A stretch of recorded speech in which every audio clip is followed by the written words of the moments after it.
She came from a town so small it barely had a name worth knowing. 14th child, 2 bedrooms, 14 kids, and she sang her way out of all of it, across the Atlantic. Across decades, across every chart that mattered in the music industry. By 2003, she was the best-selling female artist alive. And then Las Vegas made her an offer that had never been made to anyone before. A contract worth hundreds of millions of dollars, a theater built specifically around her voice, and a schedule that would ask her to give everything she had, night after night, year after year, until her body finally answered back. This is the story of how Celine Dion became the Queen of Las Vegas, and what Las Vegas quietly took in exchange, the girl from Charlemagne. To understand what this contract meant, you have to understand where she started, because nothing about this story was supposed to happen. Celine Dion was born on March 30th, 1968, in Charlemagne, Quebec, a small town east of Montreal where winter lasts 6 months and the options are few. She was the 14th child of Adamar and Therese Dion. There was a piano in the house, not much else, and a mother who believed music was the one currency that could buy you a different life. Therese was right. Celine could sing before she could hold a conversation without shaking. She was shy, gap-toothed, a kid who wilted in the classroom but caught fire the moment she was in front of a microphone. Her family ran a small piano bar called Le Vieux Barry, where she performed for locals and passing tourists who did not always pay attention. She paid attention to them, though.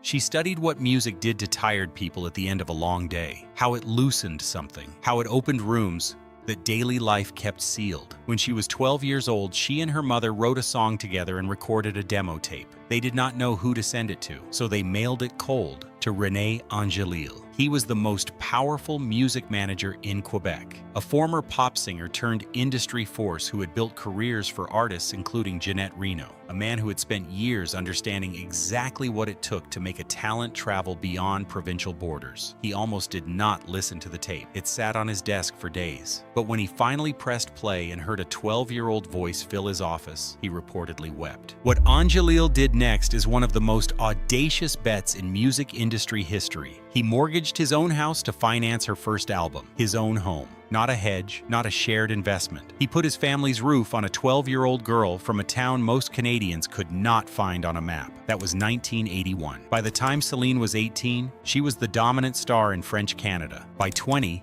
she had won the Eurovision Song Contest representing Switzerland, standing on a Dublin stage in 1988, singing to an audience of hundreds of millions. By her mid-20s, she was recording English-language albums, winning Grammys, singing the theme to Titanic, selling out arenas across Europe and North America. The girl from nowhere had become something the industry had not seen in a generation, a voice that seemed to grow with everything it was asked to carry. But here is what complicated all of it. The man who discovered her, the man who bet his house on her at age 12, the man who had managed every booking and every decision and every album cycle and every image choice across 2 decades, that man had become her husband. René Angélil and Celine Dion married in December 1994 at the Notre Dame Basilica in Montreal. He was 52, she was 26. The ceremony was broadcast live on Canadian television. He had been married twice before. He was 26 years her senior. People had opinions. What nobody could argue was the professional result.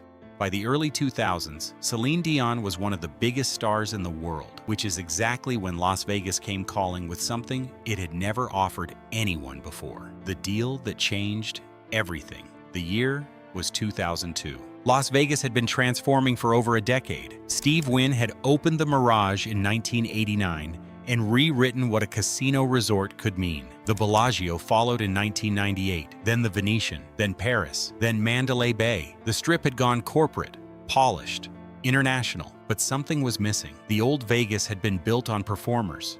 Sinatra at the Sands, Liberace at the Riviera, Elvis at the International Hotel, where he performed over 600 shows between 1969 and 1976, and became a permanent fixture in the city's identity. Nobody had done anything like that in the modern era. Nobody had found a way to bring that tradition forward into a new Las Vegas. Caesar's Palace was about to try. They had built a new theater on the north end of the property, the Coliseum. 4,000 seats, a 15,000 square foot stage, state-of-the-art acoustics designed from the ground up for theatrical performance. And they needed someone whose name was so undeniable, so beyond argument that audiences would buy plane tickets to see them. They needed Celine Dion. The initial contract Caesars offered covered 3 years, beginning in 2003. The reported value was approximately $100 million, plus a 50% stake in the show's profits. Let that structure settle for a moment. Not just a flat fee, a profit-sharing arrangement on top of a 9-figure guarantee, which meant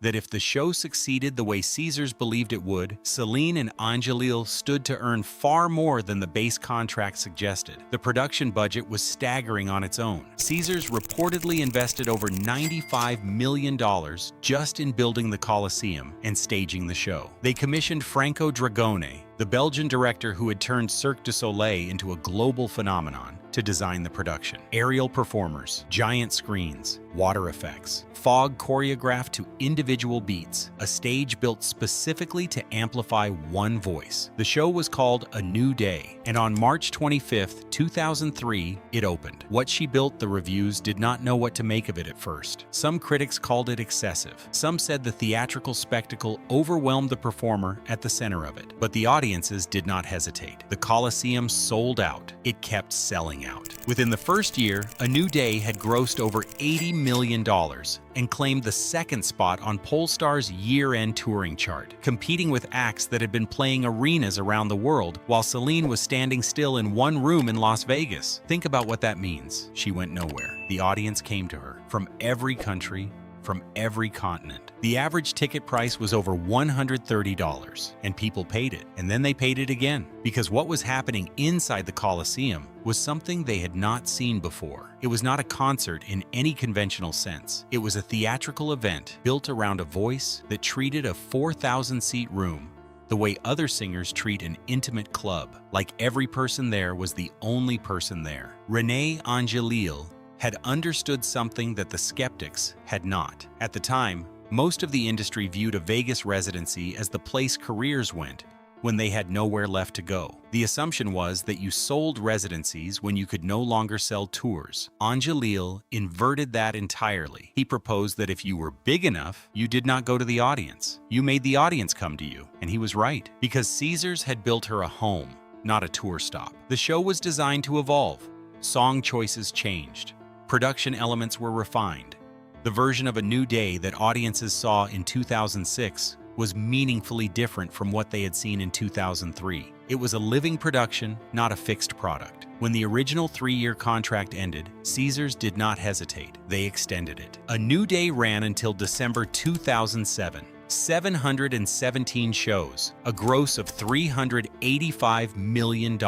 It remains to this day the highest-grossing Las Vegas residency in the history of live music. And every major artist who has since signed a Vegas residency, from Elton John, who followed Celine into the Colosseum in 2004, to Adele, commanding weekend dates in 2022, every single one of them is working inside a model that Celine Dion and René Angélil designed on a handshake with Caesars Palace. She did not just take a job in Vegas, she rebuilt what Vegas could sell. The machine runs hot. Here is where the numbers start to matter differently. A New Day ended in December 2007. By early 2011, Celine was back. A second residency, also at the Colosseum, also at Caesars Palace. This one called simply Celine. It ran for 8 more years, 427 shows, a gross of $296 million. Across both residencies combined, she performed 1,141 shows across 16 years. She grossed $681 million in ticket sales alone, according to Billboard Box Score. More than 4.5 million people attended her Las Vegas shows. During the second residency, she was earning an estimated $500,000 per show. She was the highest paid entertainment act in the city. And while those numbers represent an extraordinary achievement, they also tell you something else. They tell you about the pace. The first residency ran at roughly 150 shows per year across 5 years. The second ran at around 70 shows annually across 8 years, though Celine also toured internationally during the gaps between Las Vegas dates. These were not occasional engagements. This was a sustained performance commitment measured not in months, but in years. A professional singer's voice is not a fixed instrument. It is a biological system, cartilage and muscle and delicate tissue that responds to hydration, rest, climate, and cumulative stress in ways that compound over time. Elite performers know this. They build in recovery periods. They cancel shows when they need to. They protect the instrument above everything else. But when you have a contract, a theater, a crew of hundreds, and 4,000 tickets sold for tomorrow night, the pressure to walk out and sing is not something that sits quietly. It is a weight, and for 16 years, that weight did not lift. The man behind the machine. You cannot tell this story without understanding who René Angélil was and what his absence would eventually mean. He was born in Ottawa in 1942 to a Lebanese father and a French-Canadian mother. He started as a pop singer in the early 1960s, fronting a group called Les Baronets that had modest success in Quebec, translating English-language hits for French-Canadian radio audiences who wanted pop music in their own language. When that chapter closed, he moved into management. He was good at it in the way that people who have survived the performance side of the industry are often good at managing, because they understand what the job actually costs from the inside. He managed René Simard and Jeanette Reno before the tape from Charlemagne landed on his desk. He had been on the verge of leaving the music business entirely when it arrived. He developed an instinct for talent and an even sharper instinct for deal-making. When he discovered Celine at 12 and mortgaged his house to fund her first album, it was not an impulsive gesture. It was a calculated bet made by a man who had spent 20 years learning exactly what this industry rewarded and what it destroyed, and who was certain at a cellular level that what he was hearing in that tape was something the world did not yet know it needed. He was right, but the scope of his involvement in her career went beyond what most managers provide. He controlled bookings, recordings, public statements, image decisions, album selections, touring schedules. He decided, effectively, everything. From the time Celine was 12 years old until he stepped down in June 2014, René Angélil was not just her manager. He was the architecture of her entire professional existence. Their personal relationship began when she was around 19 or 20 years old. Her mother was opposed to it, citing the 26-year age gap in his two previous marriages. But by 1993, they were public. And in December 1994, they married. Their son, René Charles, was born in 2001. Twin boys, Nelson and Eddie, were born in 2010. For those who worked closely with them, the professional and personal dimensions of their partnership were inseparable. She sang, he calculated, she performed, he negotiated. She was the voice. He was the structure that pointed the voice at the world. And the Vegas deal, more than anything else, was his masterpiece.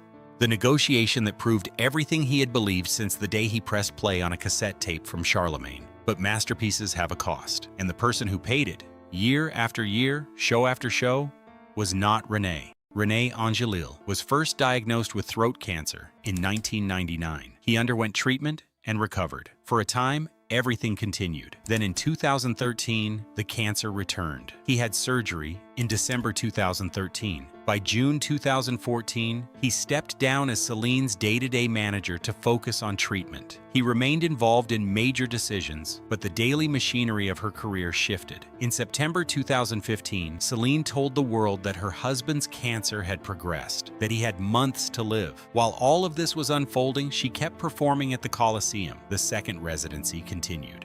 She wept on stage openly, in the way that is not theatrical emotion, but something rawer and harder to watch.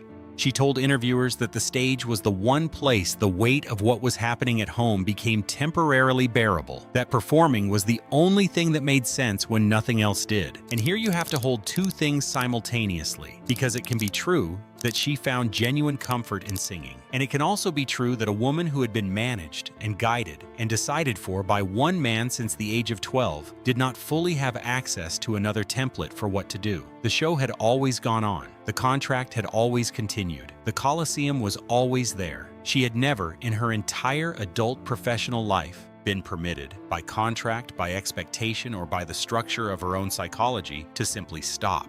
January 2016. René Angélil died on January 14, 2016. He was 73 years old, 2 days short of his 74th birthday. He died at their home in Henderson, Nevada, surrounded by family. Celine was with him. His funeral was held the following week at Notre Dame Basilica in Montreal. the same church where they had married 22 years earlier. The government of Quebec declared it a state funeral. Thousands came. 2 days after René died on January 16th, Celine's brother Daniel died of cancer. Cancer of the throat, tongue, and brain. He was 59. He died in a palliative care residence outside of Montreal. Celine was still in Las Vegas, a husband and a brother, both to cancer, 2 days apart in January. There is no language adequate to that, no framework that makes it make sense. Celine canceled a handful of shows immediately following René's death. By February 23rd, 6 weeks later, she was back on the Coliseum stage, back in the lights, back in front of 4,000 people. When she was asked why she returned so quickly, she gave different versions of the same answer: that the music was the only thing she understood, that René would have wanted it, that performing was the one place grief found somewhere to go. But underneath that answer is a question that nobody seemed to ask very loudly at the time. What happens to a woman whose entire life has been built inside a structure designed by someone else when that person is suddenly gone? The contract still existed. The Coliseum was still there. The crew still showed up. The tickets had already been sold. And Celine Dion, who had never made a major professional decision without René Angélil standing behind it, walked out onto that stage because that is what she had always done. Somewhere in the years of relentless performance, something had begun to go wrong. Not dramatically, not all at once. It started as muscle spasms, moments of stiffness that seemed unusual but not alarming. Episodes of physical rigidity that disrupted movement in ways she worked around quietly, privately. The way elite performers manage everything that threatens their ability to function. She told almost no one. The second residency continued through 2019. In August 2014, she had already canceled a run of shows due to health concerns. In the years that followed, there were sporadic cancellations that observers found confusing. Celine Dion canceling shows was not something her audience was accustomed to. The spasms were getting harder to hide. And then, in December 2022, she posted a video to Instagram. She was sitting in a chair. She was crying. And she explained what had been happening to her body. Stiff person syndrome, a rare neurological disorder that affects approximately 1 in a million people. The condition causes progressive muscle rigidity and painful spasms that can be severe enough to fracture bones. It produces extreme sensitivity to sound, touch, and emotional distress, all of which can trigger new episodes. In severe cases, the muscles of the torso tighten involuntarily, making ordinary breathing difficult and turning simple movement into something that requires full concentration and effort. It is classified as likely autoimmune in origin, meaning the body's immune system appears to be attacking its own nervous system, though the precise mechanism is still being studied. There is no cure, and the medications used to manage it carry significant side effects of their own. In Celine's case, it was affecting her diaphragm, her throat, the precise biological machinery that her entire career depended on. There is no cure. She had been managing symptoms for years before the world knew, managing them quietly, in the backstage spaces between performances, in the hours before showtime when she should have been resting, trying to keep the machine running because the machine had always run. The spasms, she said, had been affecting every aspect of her daily life. Walking, singing, moving through a room. When the diagnosis went public, the Courage World Tour, which had been announced in 2019 as the largest tour of her career, with over 1 million tickets sold across North America and Europe, had already been disrupted by the pandemic. In May 2023, she canceled it entirely. Not postponed, canceled. She released a documentary in June 2024 called I Am Celine Dion. Cameras captured what her life actually looked like on the other side of the stage. During filming, a spasm episode lasted several minutes. Her body locked, her muscles seized. Her team surrounded her with a quiet helplessness that was visible, even through the screen. She was not performing. She was not managing a narrative. She was a woman in pain trying to be honest about it, in the only language she had ever known, which was public. Then came July 26, 2024, the opening ceremony of the Paris Olympics. It had been over 4 years since her last headline show. And then, on a platform constructed near the Eiffel Tower over the Seine, Celine Dion stepped into a light and sang. She performed Edith Piaf's Hymne à l'amour. She had not performed publicly in years. She sang it with everything that was left. The internet stopped. In the press rooms and the broadcast trucks and the living rooms of hundreds of countries, people who had been watching an opening ceremony for an Olympics looked up from what they were doing and stayed there. Olympic athletes, competitors who had spent their entire careers building toward one specific moment, paused at the edge of the arena and watched a woman sing. When it was over, she left the stage. She went back to treatment, back to the reality of a body that the lights cannot fix, back to a life that exists entirely apart from what the stage makes the world believe is possible. The performance was proof that the voice was still there.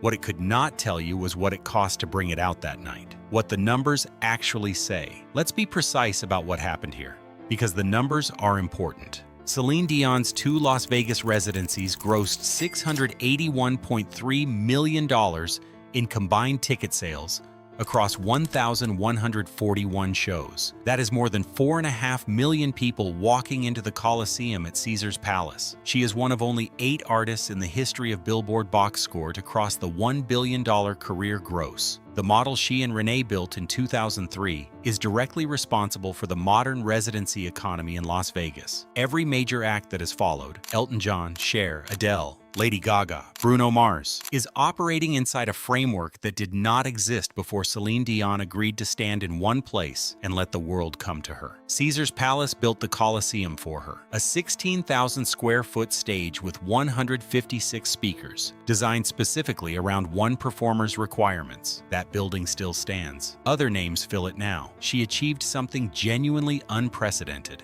and then her body presented the bill.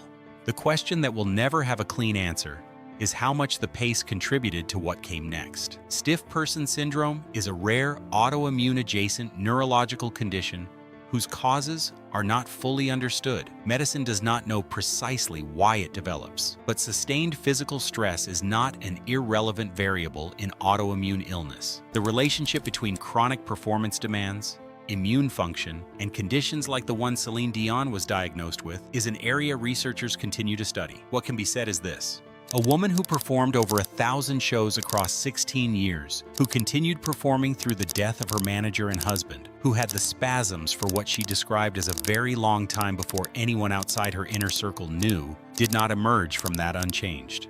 The neon sign above the Coliseum never told you what was happening off stage. It was not designed to. What René's absence really meant. Here is the part of this story that gets discussed less than the diagnosis, less than the dollar figures, less than the Paris performance. René Angélil managed Celine Dion from the time she was 12 years old until he could no longer do it. That is more than 3 decades of total professional oversight. He was, by nearly every account, an extraordinary manager and an equally extraordinary negotiator. The Vegas deal was his creation. The profit-sharing structure was his architecture. The image decisions, the album cycles, the booking choices, these were his judgments. And Celine Dion, who is by any measure one of the most accomplished performers in the history of recorded music, made very few of those choices independently. This is not a criticism. It is simply true. She sang, he built. When he stepped back in 2014 and died in January 2016, the machine he had built kept running. The contracts continued. The shows went on. But the person who had been responsible for watching the instrument, for knowing when to push and when to protect, was gone. And nobody, not Caesars, not the promoters, not the industry that had profited enormously from what Celine Dion was willing to give. Nobody pressed stop. She performed through grief. She performed through symptoms she did not yet have a name for. She kept going because the architecture of her entire adult life was built around going. When she finally stopped, it was not by choice. It was because her body made the choice for her. Where she stands now, Celine Dion is 57 years old. She is still managing the condition, still in treatment, still speaking, when she speaks at all, about wanting to perform again. Paris Olympics performance in July 2024 stands as the moment a voice that had given more than most performers ever give reached through a gap in the illness and reminded the world what it sounded like when it was fully free. The Coliseum at Caesar's Palace is still there. Adele has played it, Lady Gaga has played it, more names will follow. The infrastructure that Celine built still operates. The residency model she pioneered with René is now the gold standard of Las Vegas entertainment. She changed what the city sold. She changed how the industry thought about career management. She grossed $681 million and set records that still stand.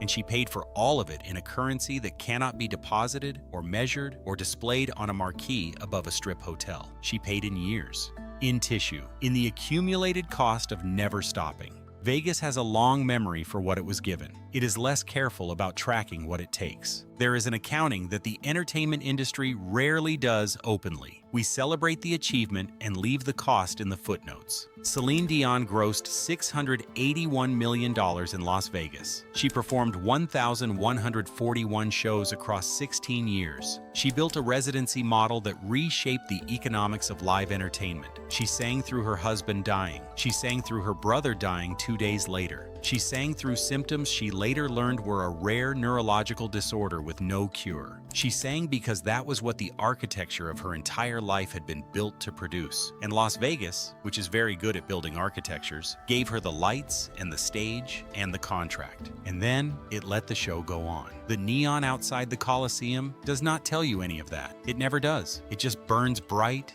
and indifferent and beautiful. The way it always has, the way it was designed to. Some performances cost nothing except the ticket. Some cost everything the performer had. The trick in Las Vegas is that the marquee rarely tells you which one you are watching. Las Vegas builds its legends fast and preserves them in neon. But behind every name above a marquee is a price that never made it onto the sign. If you want to keep discovering the real stories behind the spectacle, the costs, the contracts, and the people who paid them, hit like and subscribe. Every legend has a story, and the Strip never tells the whole one.